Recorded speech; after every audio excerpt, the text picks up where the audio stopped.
Award-winning. Hello. Again, hello there. 8th time, Manager of the Month. Always nice though. Well, that means that we won a lot of games in a really important and crucial part of the season, so a good team effort. Does that just add a little bit of extra inspiration given everything that you're involved in and still in the big competitions? I think that's a reflection of what the team is doing and the level of performances and the amount of games that we are winning. As I said, I think it's just a reflection of that. I'm not going to go through the list of medical updates, injury updates, otherwise we'll be here tomorrow and you've got to travel to Southampton. But I was quite interested, starting with the England boys, what Thomas Tuchel had to say about agreeing that it's a friendly, they were feeling discomfort, it was right for them to go back to their club and be assessed. That's the kind of conversation you have, I guess, with all the national teams. Yes, and we have very good relationship and communication with most of the national teams, certainly with Thomas. We've been extremely supportive all the time, and when you have to communicate the state and the moment of every player, we are always very honest, and at the end there is a medical decision that has to be made, and that was clear what the conclusion was. And with all the teams, the Brazilians, the Spanish, the French, it benefits their World Cup hopes to rest players that need a rest as much as it benefits Arsenal, I guess. No, I think when a player is fit and available to play, he has to play, and I think it makes us so proud that that we have that many players in the national team, and the players are desperate to play with the national team, and we know how important every time that they are together and the time that they spend in preparation means to them. So we are fully supportive of that, and when we can do it, we do it. So of the players who haven't been involved or have been partially involved in their national teams, are there any of those who may not be available to you over the next couple of games? You will see. I continue the speculation, so you can do it and you can judge it afterwards. Did what I say was right, or I have to maybe change and delete and write something else?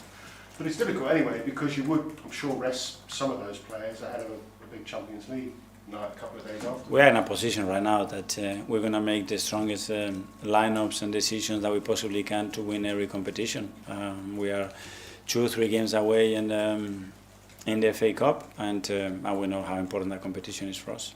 With Noni, there was a lot made of the fact that he had a brace when he left after that first game. Is it as bad as it looks? No, it's not, and it looked really, really bad, and Noni was really worried, especially after what happened in his other knee a few weeks ago, and he was out for 6 weeks. But no, he's nowhere near that injury, so that was really good news. I think Thomas said days. Is that right? I think so.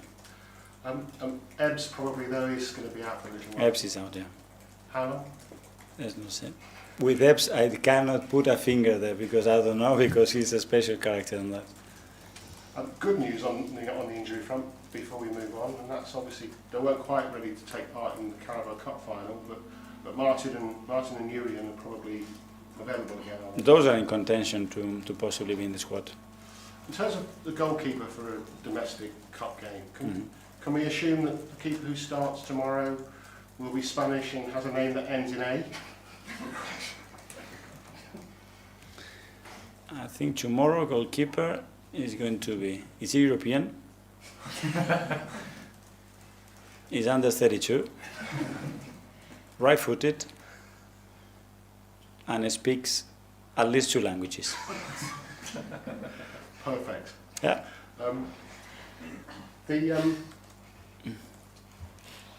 The game, sorry. It's an important game, isn't it? A quarter-final of the FA Cup. Yeah. You've outdone me there, Mikhail. Okay. Yeah. You've done me many times, so we are 10 to 1, don't worry. Another Wembley appearance at stake. Yeah. How important is it? Just probably the third of the most competitions you're involved in terms of importance, but still nice to get to Wembley. Yeah, huge competition, so related to the history of our football club. And we're going to play a team that is in a really good moment. They won so many games recently. It's in a really good moment. You know the expectations, the crowd, the environment that they're going to create. So we are ready for that, and we want to win Wembley again. So tomorrow we have the opportunity to do that again. I mean, they're on a really good run, aren't they? Yeah. Of late. And important to them as well, it's the 50th anniversary of them as second division side it was called then, beating a giant Manchester United in the cup final. So there's a lot to contend with there for your players, isn't there? But that's the magic of the FA Cup, that that every scenario, every context, every game has a history, and this one it's a special one, and we are ready to face that tomorrow. And unusually they'll be in yellow at home because of that anniversary, and you'll be in red away. Yes, which is special again. So good. Thank you very much. Thank I'm you. going to work out who the keeper is now. Okay. Hi Mikel, just on Southampton, in recent years I was wondering, do you kind of look back at previous games against them, because it's not always been a straightforward game at St Mary's for Arsenal. I mean, FA Cup a few years ago, after you'd won it, I think you lost there, but other draws as well at that stadium. Do you look back at those games and kind of try to see what went wrong, what can go right this time? Well, yes, there are certain things that are going to be similar, but obviously with the new manager, with the players, and the amount of changes that they had in the squad, it is very different. And at the end, you have to talk about the moment, what they are doing in this moment, and what we are doing. And we as well are obviously a very different team. And in terms of just this last block of games for this season, in recent years, I think probably the best end to a season Arsenal have had was in 2024, when you won 16 out of your last 18 games. I was wondering, was there anything you learned from that season in particular in terms of how you and your team and staff even approached that kind of back into the season? Yes, we look back at those things and the things that we did, the things that we can work. But again, it's a different group. We are in a different position as well in certain competitions comparing to that year, because there we're just talking about a certain competition. But yeah, we will try to do what we believe is the right thing, what the team needs to give us ourselves the best chance to win every game. Matt from the Standard. Hi, Mikel. Can I just check on Piero quickly? He's obviously came off as well. Was that a serious problem? Yeah, he's out. Yeah, he's out. Do you have any idea how long yet? No. And on Ben White, it was obviously a big deal for him to be back in the England squad. Yeah. Very exciting for him.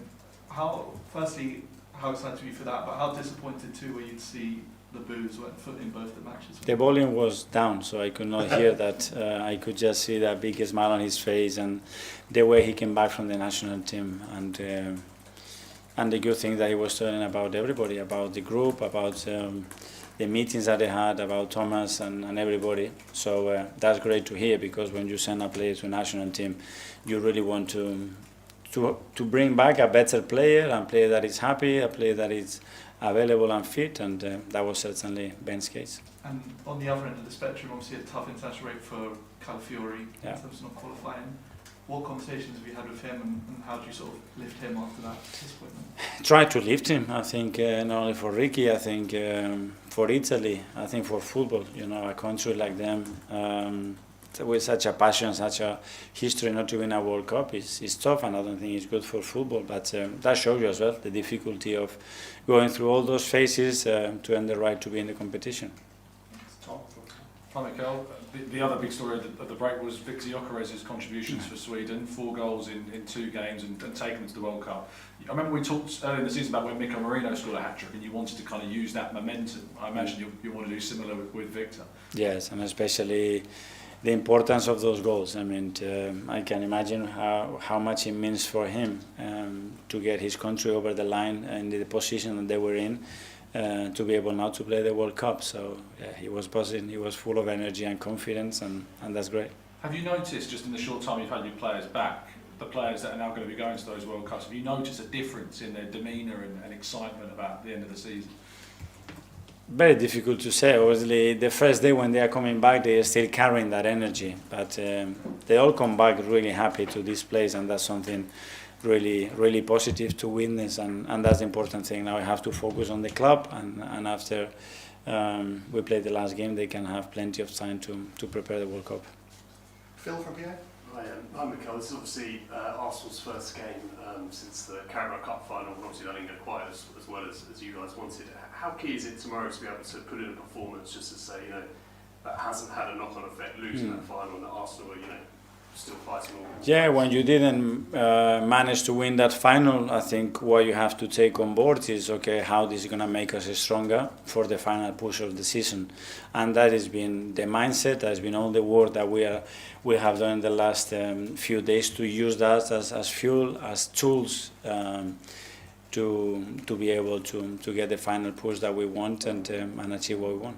What have you seen from the group? Have you seen that they've been, I know they've been on international duty, but have you seen that they've been disappointed or that they're eager to use that fuel, as you said there? Yeah, immediately I could sense that, and as well the way we look at ourselves and the things that we could have done better, and how the game can shift as well at that level from the first and second half, and that's something that we need to manage better. And again, this is going to make us better, I'm sure, and we have to use for the most important and beautiful part of the season. Just one on Bukayo. His numbers probably haven't quite as good as they have been in other seasons. Are you worried at all about that, or do you think that he's going to find his best form still in the crunch part of the season? Yeah, I'm certain of that. I spoke to him. I said, at the end, everybody's going to remember of what we've done in the last part of the season. And in this final push of 8 weeks, what we're going to deliver individually. And that's where now we can impact. What we've done in October and November is irrelevant, it's done. It's about now and how we prepare ourselves to give the best chance to win what we want. Yeah, hi Mikel. Hi. Just slightly building on some of that, I wonder how useful the international break has been for you and your staff, and maybe even off the back of the Carabao Cup final for the players. And I'm also curious as to how many times you and your staff have rewatched the Carabao Cup final in the last fortnight. Well, ideally you play a game the next day. That's the thing. And when you have an international break, sometimes it's not exactly what you want. But okay, use it in the right way. We had a lot of work done. Analyze what we've been doing, not only on that one, but in the last 120 days, the amount of games that we play, our winning ratio, all the things that we have accomplished, give some perspective, and at the same time be very critical with what we can do better to help the players more and to be able to win any game in any context.